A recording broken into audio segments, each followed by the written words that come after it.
दोस्तों शुरू करते हैं आज की कहानी। अगर आपको कहानी अच्छी लगे तो चैनल को सब्सक्राइब ज़रूर करना।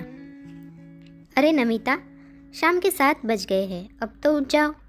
वैसे इतनी लेट तक तो तुम सोती नहीं। तबीयत तो ठीक है ना? नहीं मम्मी जी, तबीयत कुछ ठीक नहीं लग रही। बदन दर्द हो रहा है, सर भारी लग रहा है। अरे कहीं बुखार तो नहीं? नमिता के सर पर हाथ रखकर सास अरुणा जी ने तसल्ली की। नहीं मम्मी जी, पर लगता है आने वाला है। सुन, ऐसा कर, मैं चाय बनाती हूँ और तू फटाफट से खाने की तैयारी कर दे। फिर जल्दी काम निपटा कर दवा लेकर सो जाना। इतना कहकर अरुणा जी चाय बनाने चली गई और नमिता सोचने लगी कि क्या बनाऊं जो हल्का फुल्का भी हो और जल्दी भी बन जाए।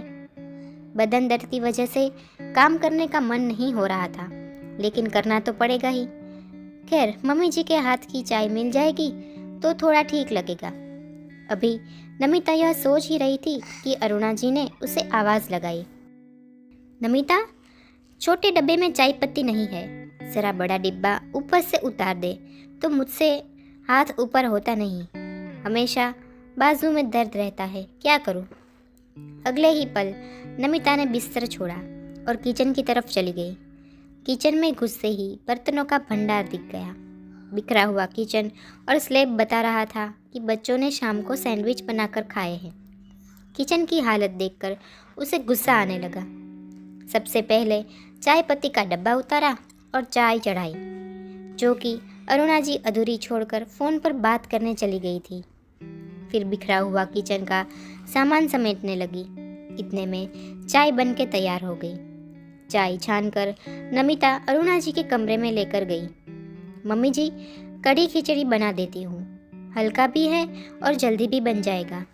हाँ सही है, पर वरुण को कढ़ी खिचड़ी पसंद नहीं है ना, तो ऐसा करना, उसके लिए मक्के की रोटी बना देना, वो भी खुशी से खा लेगा।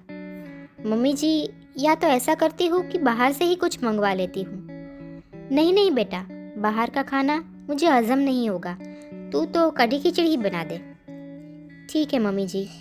चाय के कप लेकर नमिता रसोई में गई और बर्तन मांजने लगी। कमर दुख रही थी, लेकिन सुबह तक यह बर्तन छोड़ भी नहीं सकती थी, इसलिए मांजना ही सही समझा और सोचने लगी कि मक्के की रोटी के साथ तो वरुण को चटनी भी चाहिए। तभी पता चला कि ऊपर की टंकियों में पानी खत्म हो चुका है। हाथ पहुँचकर गार्ड भैया को फ़ोन किया और मोटर चालू करने को कहा। साथ ही एक तरफ कढ़ी बनाई और दूसरी तरफ खिचड़ी चढ़ा दी। फ्रिज में नज़र घुमाई तो पता चला कि चटनी ख़त्म है, इसीलिए साथ साथ चटनी के लिए हरा धनिया भी साफ़ करने लगी। इतने में ही अरुणा जी रसोई में आई।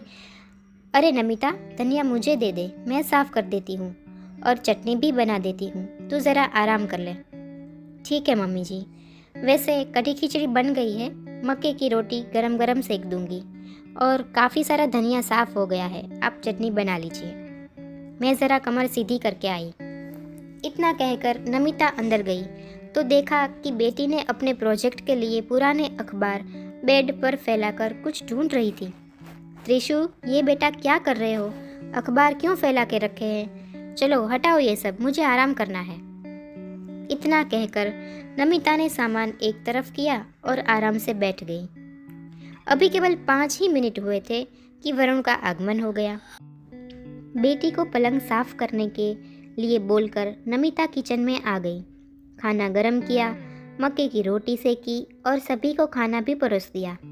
कमर का दर्द ज्यों का त्यों था। अपनी थाली लगाकर वो कमरे में आ गई।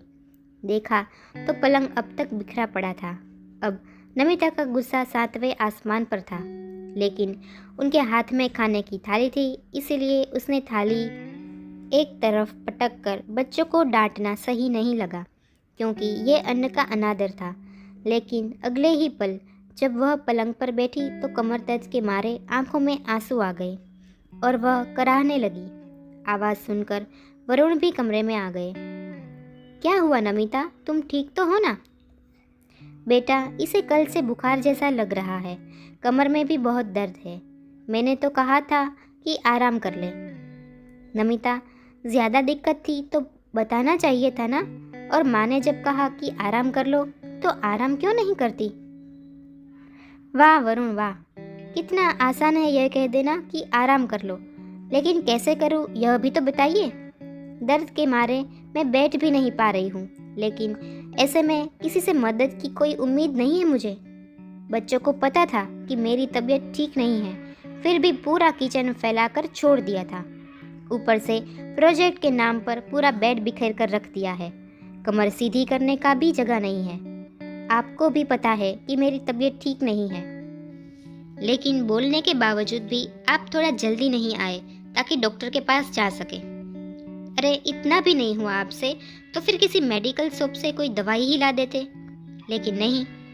और मम्मी जी, बोलना नहीं चाहिए, लेकिन वैसे भी हम बाहर का खाना मंगवाते भी हैं और होटल में जाकर भी खाते हैं, लेकिन आज जब मेरी तबीयत ठीक नहीं है तब आपको कढ़ी खिचड़ी ही खानी थी, क्योंकि बाहर का खाना आपको हजम नहीं होता है। हाँ, लेकिन बार बार तू आराम कर ले, तू आराम कर ले, ये ज़रूर बोलती रही, और इसके लिए आपका बहुत बहुत धन्यवाद। पर काश कि एक बार आप मुझे वह मौका भी देती कि मैं आराम कर पाती। चाहते तो आप और त्रिशु मिलकर किचन क्लीन कर सकते थे। बच्चे चाहते तो रूम को बिखरा हुआ नहीं छोड़कर साफ कर देते, और पतिदेव आप दवाई तो ला ही सकते थे ना। लेकिन नहीं, सबको खाली बोलना आता है आराम कर लो, आराम कर लो, लेकिन आराम करूँ तो कैसे करूँ। खैर, गलती आप लोगों की भी नहीं है, गलती मेरी है, क्योंकि मैंने आप सबको अपनी आदत लगा दी है। कोई भी काम होता है तो मैं खुद ही करती हूँ, आप लोगों की कोई मदद नहीं लेती। मन में हर बार यही आता है कि मम्मी जी बड़ी है, बुजुर्ग है, उनसे काम कैसे करवाऊँ। और बच्चे, उन पर तो पढ़ाई का बोझ है, तो काम करने वाली तो केवल मैं ही हूँ। लेकिन पतिदेव, अगर मैं आपके लिए, इस परिवार के लिए इतना सोचती हूँ तो कोई मेरे बारे में भी तो सोचे ना। मैं भी तो थक गई हूँ, मुझे भी तो आराम की ज़रूरत है। मेरी भी तो इच्छा होती है कि बीमारी में कोई मुझे कुछ बनाकर खिला दे, कोई मेरे हाथ में दूध का गिलास पकड़ा दे ताकि मैं जल्दी से ठीक हो जाऊँ।